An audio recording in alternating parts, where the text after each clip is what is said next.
Assalamualaikum warahmatullahi wabarakatuh. My name is Alga Septi Pratama from TPT Class A. I would like to explain my mid-test project and what I have done with my TPT class. The first is the introduction. As we know, the translation is a process and product. According to Catford 1995, translation is the substitution of text material in one language with equivalent text material in another language. This definition shows that translation is a process in the sense of an activity performed by people through time when expressions are translated into simple language in the same language or rewriting and paraphrase. This can also be done from one language to the another. A product because it provides us with another culture that is different to ancient, to societies and civilization life when translated text reach us. Yowell and Mutfa, 1999. The second one I would like to explain is the theories.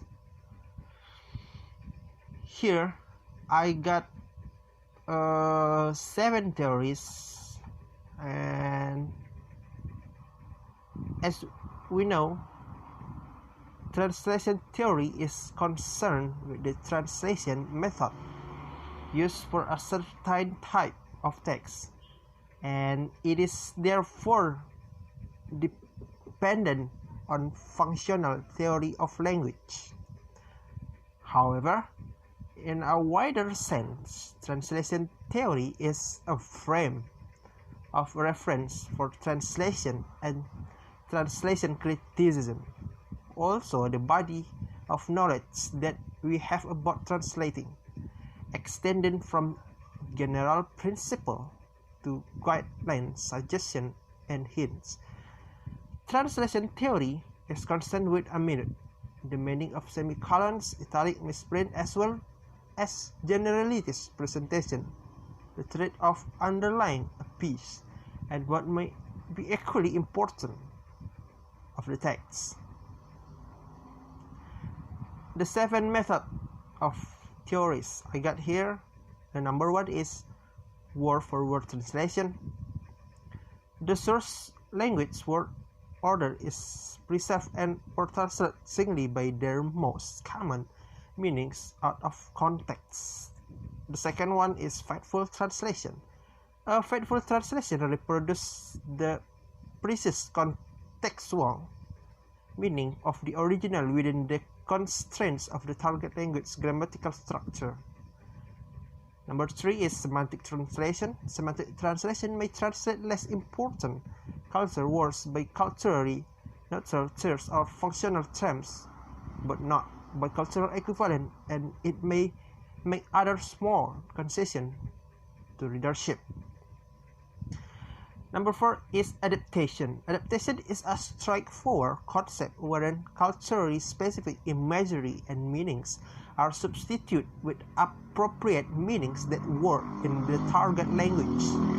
Number 5 is free translation. Free translation reproduces the matter without the manner or content without the form of the original.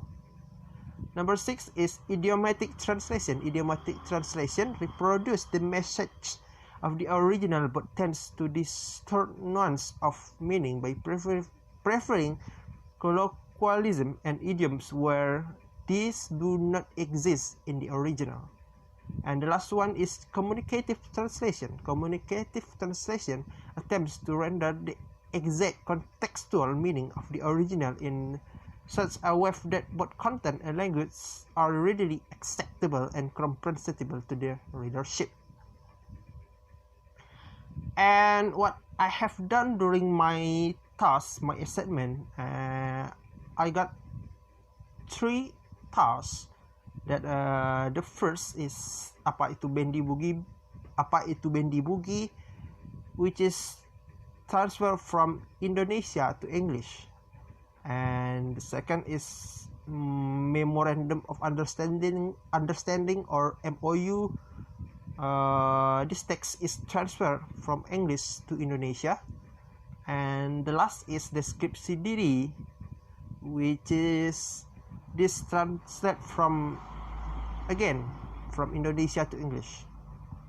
What I have to comment here is apa itu bendi bugi.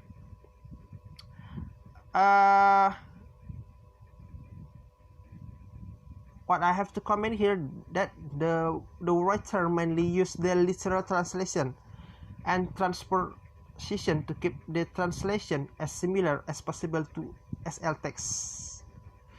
Some words are needed to translation in order to show the intended meaning from the SL text.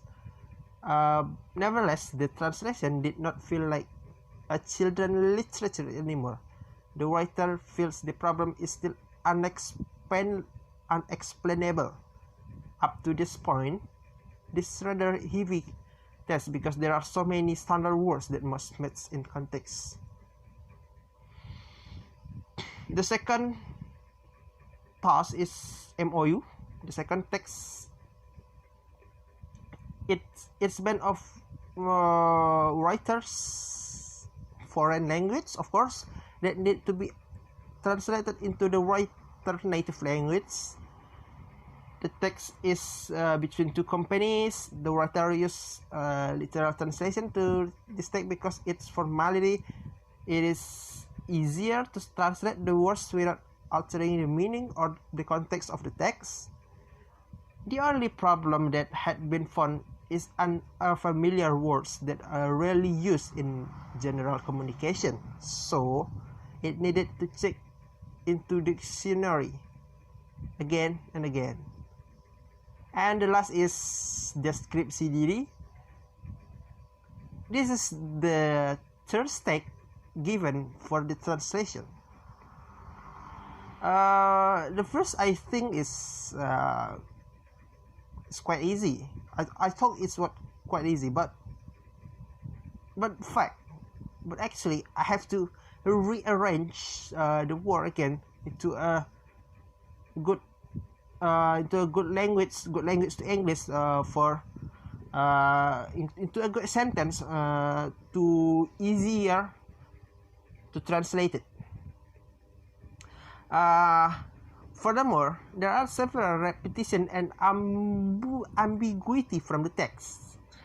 The writers try to translate as literal as possible, and then use some transposition to make the translation have some equivalent reduction of some words to avoid repetition and unneeded words, giving some variation to the translation and modulation to make the translation better.